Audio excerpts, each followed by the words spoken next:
Talagang may pinagmanahan naman pala si Miguel. Nung iyong when you were in school, were you dancing? Mami Nung Grace? bata po ako, sabi ng mother ko, mahilig po talaga ako sumayaw. Lalo na pag maraming bisita. Nangarap po ba kayo mag-artista? Hindi, nangarap ng konti. Pero hindi ko naman pinursu na mag-audition. Paano yung konti? Lagi ako nanonood noon ng Ang TV. Oh, Di ba po ano yun? Right. Artista search yun. Oo. Gustong-gusto ko noon. Pero hindi ko Pero naman. hindi natuloy? Hindi naman. Hindi Kasi natuloy dahil? alam ko naman po na hindi ako qualified. Mami, ang ganda-ganda niyo. Nangarap lang hindi po ho ako. ako ng bobola, but I'm telling you the truth.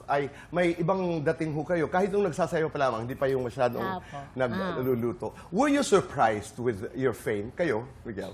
Were you surprised na, kasi the last time we spoke to each other, medyo talagang maingay na ang mami mo. Pero itong, you're very big. You are an online superstar. Inasahan niyo ba? Di ba? Bakit ganyan? Di ba? Ayan, no? That's another one. Tinuturuan po ako niya ni Miguel. Galing. Oh, diba? Sana yan ang tinuro ko kay Tito Boy. Ang galing. Did you expect this, Miguel? Ako hindi ko talaga in-expect ito, boy. Kasi, alam mo, dati sinimulan po namin ng pandemic. Parang wala lang, parang katuwaan lang. Tapos, nag-hit yung Caldereta. And then yung Yung pinaka-recent, yung naging trending yung okay na to. Doon talaga parang nag-skyrocket. Minsan na nga, si mami na nga po yung hinahanap, hindi ako eh. Uy, nasa mami mo. Naging national expression Oo nga. talaga siya, no? Pero hindi ko rin po in-expect yun. Kasi yun din naman po talaga yung sinasabi ko. Every time na matatapos ako magluto, yun talaga yung sinasabi ko eh. So sabi ko, why not gamitin ko ito? Since hindi ako nagsasalita, kasi sabi ng tao, pipi yata to si Mami Grace. So, siguro kailangan magsalita ako. Mayroon akong closing spills. At ang closing spiel na yan Okay na ay, to. Okay na to. Opo. Hindi, kinagat talaga dahil organic, dahil totoo. Yun talaga. Parati kong sinasabi yun, napaka-authentic. Yung talagang kanyang Everyday niyo sinasabi. po sasabihin yan. Oo, okay na ito. Automatic yun ang sinasabi natin, di ba? Right. Pero, Mami Grace, bakit hindi ho kayo nagsasalita pag nagluluto? Hindi po kasi ako komportable din magsalita sa harap ng camera. Parang nahihiya din ako magsalita. And gusto ko lang na mas madaling masundan din ng mga tao yung recipes ko. Yes, Kasi pag marami pa po kasing sinasabi, baka Okay.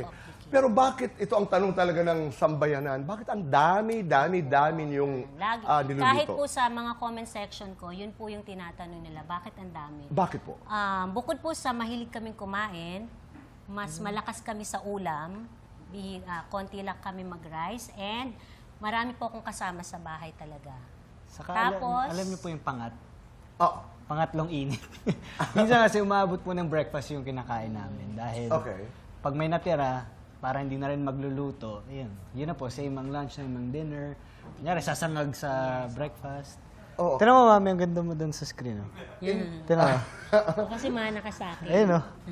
Nakikita ko sa mga comments, di ba? Yung parang fiesta, parang ang dami-dami nilang ipinagluluto. Yung palang dahilan kung bakit. Pero, do you stay in a compound? Do you stay with other people? Yes po, kapitbahay namin yung biyanan ko.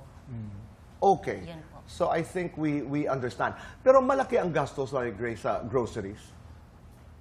Medyo po. Kasi, kasi nga po, di ba, lalo na yung anak kong bunso, takot magutom. So, minimake sure ko po talaga, lagi akong merong stocks.